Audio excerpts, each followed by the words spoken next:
Hey guys, welcome to the Liberal Hive Mind, a channel solely focused on exposing the abundant hypocrisy of the left. Here's your meme of the day, brought to you by FiveMind.com. I guess the question to start off this video is, how much more evidence do people need? How much more evidence of blatant hypocrisy and slimy political gamesmanship from Democrats is needed for people to start seeing the truth? It's crazy to think. The pandemic, I guess, wasn't eye-opening enough. Well, now are you guys paying attention? Are you starting to put two and two together, starting to connect the frickin' dots here? It's another prime example. The Democrats, they claim to care about the little guy. Oh, the little guy. Yet here they are once again, grandstanding, engaging in this twisted kind of political manipulation tactic, voting to cause you pain. Also that they can create this massive psyop narrative against the president. Kind of reminds you of the pandemic now, doesn't it? Yeah, obviously they don't care about the little guy. You're simply a pawn, a tool to be used, to be wielded as a political weapon. And this shutdown is just their latest little extortion scheme. Inflict pain, spin the narrative, and hope that it boosts their numbers. That seems to be the strategy here. And again, the macro narrative, what's becoming more and more painfully obvious is that Democrats are power obsessed. They're frauds. They're absolute hypocrites. They'll advocate against shutdowns when it's politically convenient, but then they're totally willing to cause enormous damage, engage in shutdowns, the moment they view it as leverage for their narrative. And while it seems like this is a mask-off moment, we're getting more potential insight into what the Democrat strategy is here. We got Senator Markwayne Mullins dropping an absolute bombshell. Apparently, he knows when the Democrats are going to call an end to this shutdown. He's now making the prediction that the shutdown ends on Wednesday or Thursday, right after a couple key Democrat elections. So again, it shows you the thinking, right? From no kings to now this, it's all purposely orchestrated. They probably even did it on purpose when they passed legislation on the Obamacare subsidies, causing them to expire in 2026, right during a midterm election. I think they're doing it on purpose. It's calculated to have an issue going into the midterms. Political blackmail and hostage taking. This is the Democrat Party. Let me show you guys exactly what's going on. We got some stuff to get into, so let's roll the tape.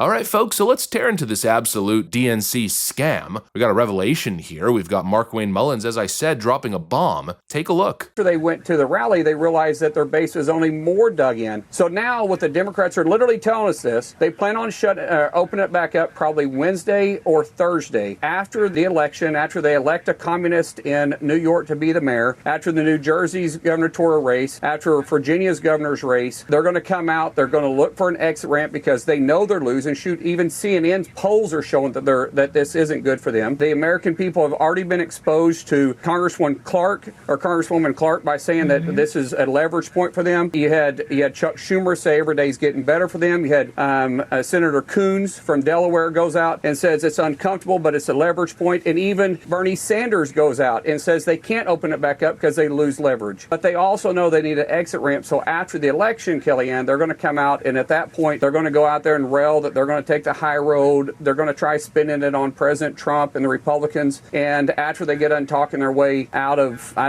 themselves, they're going to eventually open it up probably Thursday, I'd say midday. So he's now telling us, based on his information from behind the scenes in the Senate, the Democrats are now plotting to reopen the government on Wednesday or Thursday right after a couple key elections. Quote, they're telling us the plan is to reopen probably Wednesday or Thursday right after the election, after they elect a communist in New York City to be the mayor. They're going to take the high road and spin it on President Trump.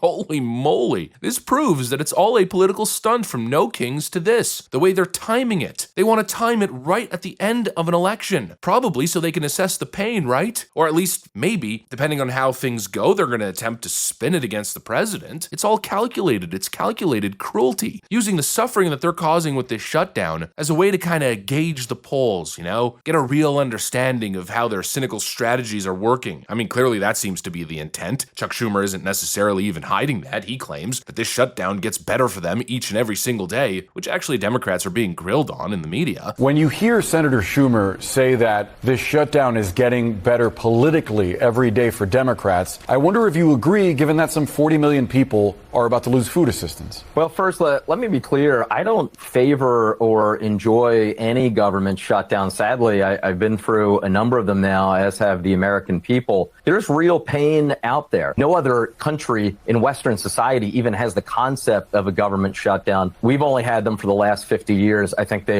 do enormous damage. They end up being more costly in the end. They should be done away with. Notice how he gave a total non-answer, right? And I find it funny he doesn't denounce what Chuck Schumer is saying, but then in the same breath says shutdowns do an enormous amount of damage and they should be done away with as he continues to vote for more shutdowns. It gives you an insight into what the Democrats are doing right now. They're just riding this out. They're putting their heads down. They understand that they're doing damage, but they're holding out until November. They want to crunch the numbers after the fact. Then they'll decide, I guess. If all the elections go really well for them, then all of a sudden, turns out we do have some leverage, right? Or what happens if they lose? What happens if Jack Ciattarelli overperforms tremendously in that election? What happens if he comes up with a upset victory against the Democrat that he's currently running against? What happens if Democrats lose ground as they've been losing ground in all of these areas? What happens if all the key elections on that day shift rightward tremendously? What are Democrats going to do? Do they panic and then reopen the government immediately and try to deflect? Do they cling on and continue the disaster? It's mind-blowing that, we're even considering these factors, inflicting widespread harm across the country so Democrats can get an idea, assess what's going on. Just like what happened with the No Kings. I gotta tell you, we've been watching Democrats flail and move the goalposts and panic post No Kings rally. But what would have happened if the No Kings psyop was massively successful? Would Democrats be doubling down right now? Everything is a cynical little calculation.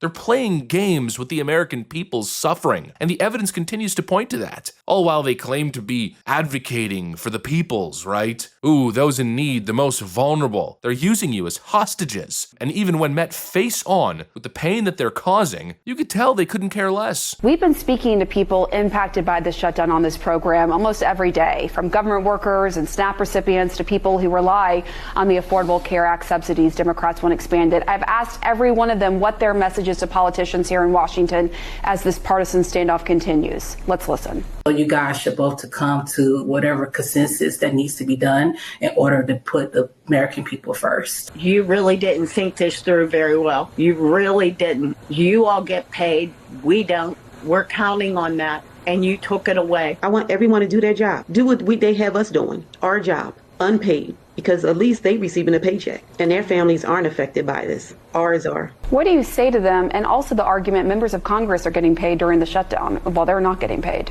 Well, I agree entirely with all of it. You got folks in some really tough situations right now, and the Democrats don't even care. Now, they're collecting their payments. And by the way, that seems to be a talking point that's really sticking with a lot of these people, which is what I was saying last week, right? I think Republicans are doing a great job spreading that message, trying to pass a bill that would stop congressional pay when governments are shut down. Well, it seems like a lot of people are picking up on that, and they're saying, hey, that's not fair. We have to suffer. What about you? You claim to be standing in solidarity with us, but we're the ones taking pain, not you. What's the end game here? Forcing desperation? Betting that, people will vote your way if you cause them pain? How does that work exactly? How does hurting people build political support? I think it's a backwards strategy. Again, it's like ransom, right? Vote for us or else we'll take things away from you. I don't know, I just can't wrap my head around it. In my personal opinion, I'm forecasting a fierce disaster for Democrats coming up in this election in a couple days here. I think what they're doing is not igniting, not galvanizing their base. I think they're igniting dissent, opposition. I think Jack Ciattarelli, he really might shock the world here. And then we're really going to see what the Democrats are up to. We'll see just how far they're willing to take this. Because again, if they lose massively, if they flop big time in this upcoming election, well, how they react is going to tell us all that we need to know. If they continue to double down, if they throw a little tantrum, a little hissy fit, that's going to reveal the ugly frickin' truth of just how heartless this political party is. I guess at this point, we have nothing else to do except for wait till,